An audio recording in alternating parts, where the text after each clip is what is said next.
வணக்கம். இப்போ ஜல்லிக்கட்டுக்கு எதிரான தடையை நீக்க கோரி நிறைய அமைப்புகள், அரசியல் கட்சிகள் போராட்டம் பண்றது வந்து நீங்க பார்த்திருப்பீங்க. ஒரு பொதுஜனமா, சிட்டியில் இருக்கிற பொதுஜனமா வந்து நாம ஆவின் பால் வாங்குற ஆட்கள். ஸோ எதுக்கு இது மாடை வந்து துன்பப்படுத்துறாங்க, அதுக்கு எதிரான ஒரு ஜட்ஜ்மெண்ட் தானே, அதை ஏன் நீக்கணும் அப்படின்ட்டு வந்து நீங்க கேட்கிற கேள்வி நியாயமானது.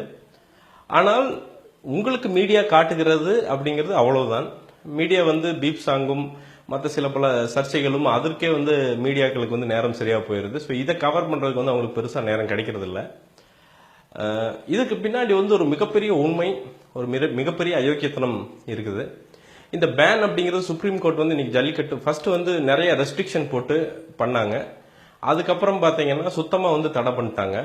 இந்த தடைக்கு பின்னால் வெளிநாட்டு கம்பெனிகளின் கைக்கூலிகளான என்ஜிஓக்கள் இருப்பதுதான் வந்து நிதர்சனமான உண்மை.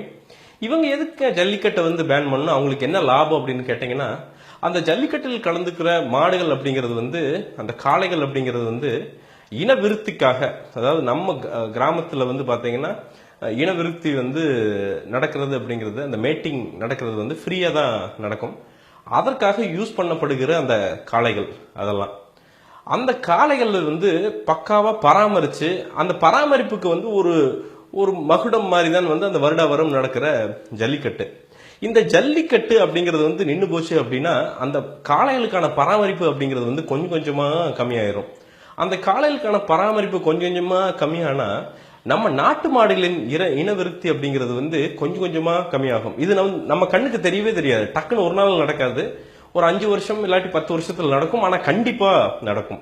சரி, இந்த நாட்டு மாடுகளின் இனவிருத்தி கம்மியானா என்னங்க ஆயிரப்போகுது அப்படின்னு கேட்டீங்கன்னா, அதுதான் வந்து என்ஜிஓக்களுக்கும் ஃபாரின் கம்பெனிகளுக்கும் தேவை. ஏன்னா அவங்களுக்கு வந்து மற்ற எந்த பிசினஸ்லயும் வந்து பெருசா லாபம் கிடையாது. அவங்க ஐடென்டிஃபை பண்ணியிருக்கிறது நம்மளுடைய பால் பிசினஸ் அப்படிங்கிறது கிட்டத்தட்ட 1.5 லட்சம் கோடி ரூபாய் பெருமானம் உள்ளது. அந்த பால் பிசினஸ்க்குள்ள வந்தா பெரிய லாபம் இருக்கு. ஆனா லாபம் இருந்தாலும் இதற்குள்ள வந்து நுழைய முடியல. ஏன்னா 80% வந்து நம்ம விவசாயி கிட்ட வந்து நாட்டு மாடுகள் கிட்ட இருந்தும் தான் நம்ம பாலை வந்து நாம் வந்து கவர்மெண்ட் வந்து வாங்குது. இந்த நாட்டு மாடுகளை அழிக்கிறதுங்கிறது நம்ம நேரா போய் அவங்க வந்து கண்ணு வச்சு சுட முடியாது. ஏன்னா விவசாயிக்கு வந்து போட்டு தள்ளிடுவாங்க. அதனங்காட்டிக்கு இந்த காளைகளின் இந்த பராமரிப்பை வந்து குறைக்கிறதுங்கிறது ஒரு ஆரம்ப கட்டம்.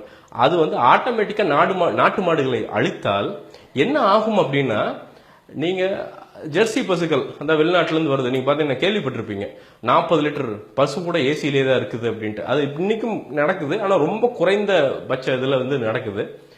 அந்த ஜெர்சி பசுக்களை கொண்டு வந்து அதை ஒரு சாதாரண ஏழை விவசாயி வந்து அவனால் வந்து அதை பராமரிக்க முடியாது. ஏன்னா அதுக்கு தட்பவெப்பநிலை 20 சென்டிகிரேட் அதுதான் வந்து கேட்கும். அது ஏசியில தான் உட்காந்துருக்கணும், அது பால் கறக்கிற மிஷின் வேணும், அதுக்கு பராமரிப்பெல்லாம் வந்து கிட்டத்தட்ட வந்து நீங்க வந்து ஒரு பணக்கார பிள்ளையை பாத்துக்கிற மாதிரி தான் வந்து அந்த பசுக்களை வந்து நீங்க பாத்துக்கணும். அதற்கு வந்து கண்டிப்பா விவசாயிகளுக்கு வந்து வசதி வாய்ப்பு இருக்காது. என்ன ஆகும் அப்படின்னா, விவசாயிகளுடைய நிலத்தை ஒரு கட்டத்தில் இந்த மல்டிநேஷனல் கம்பெனிகள் லீஸுக்கு எடுத்து நம்ம இடத்த நம்ம ஊர்லயே வந்து நமக்கு மாட்டா அவன் கடன் தருவான். கடன் வந்து எல்லாத்தையும் அமைச்சு கொடுத்துட்டு, நாங்க வந்து உனக்கு சம்பளம் மாதிரி தர்றோம், உங்க இடத்துல வந்து பாலை மட்டும் தயாரிச்சு கொடுத்துரு அப்படின்னு சொல்லுவான். இதற்கான விஷயங்கள் தான் வந்து இந்த ஜல்லிக்கட்டு தடைக்கு பின்னாடி இருக்கிற ஒரு உண்மை அப்படிங்கிறது இதுதான். இதற்காண்டி தான் இந்த என்ஜிஓக்கள் எல்லாம், அதாவது என்ஜிஓக்கள் போராடுறான் அப்படிங்கிறானுங்க. இவங்களோட போராட்டம் எவ்வளவு பெரிய அயோக்கியத்தனமானது அப்படின்னா, இங்கிருந்து இந்த வருடம் அப்படின்னு நினைக்கிற மாட்டு இறைச்சியின் அளவு அமெரிக்காவுக்கு எக்ஸ்போர்ட் பண்ணுகிற அளவு அப்படிங்கிறது கிட்டத்தட்ட 2 மடங்காக வந்து உயர்ந்திருக்கிறது. அதற்கு ஏன் இவனுங்க எல்லாம் போராடல? இங்கிருந்து எத்தனை அடிமாடுகள் கேரளாவுக்கு போய் கண்டந்துட்டமா வந்து மனசாட்சியெல்லாம் வெட்டி அதை பாக்ஸ்ல அடைச்சு அதுலயும் வந்து குவாலிட்டி பிரிச்சு வந்து டைப்பா பிரிச்சு வந்து அமெரிக்காக்கார அனுப்புறாங்க. அதில் இல்லாத குரூவல்ட்டியா நாம வந்து காளை அடக்குதல் வந்து வந்துட போகுது கிடையவே கிடையாது. ஆனா இவங்களுடைய பாயிண்ட் அது கிடையாது. மாடு செத்தாலும் புழைச்சாலும் இவங்களுக்கு கவலை கிடையாது. இவங்க வந்து மல்டிநேஷனல் கம்பெனிகளுக்காக ஒர்க் பண்ணுகிற கைக்கூலிகள். இந்த கைக்கூலிகளுக்கு வேலை வந்து இதை தடுத்தால் தான் வந்து நம்மளுடைய பால் இண்டஸ்ட்ரிக்குள்ள அவங்களால நுழைய முடியும். இதன்காட்டிக்கு தான் சொல்றேன், நம்மளுடைய விவசாயிகளையும் நம்மளுடைய விவசாய நிலங்களையும் காப்பதற்கு ஜல்லிக்கட்டு நடத்துறது அப்படிங்கிறது வந்து ரொம்ப ரொம்ப ரொம்ப முக்கியமானது.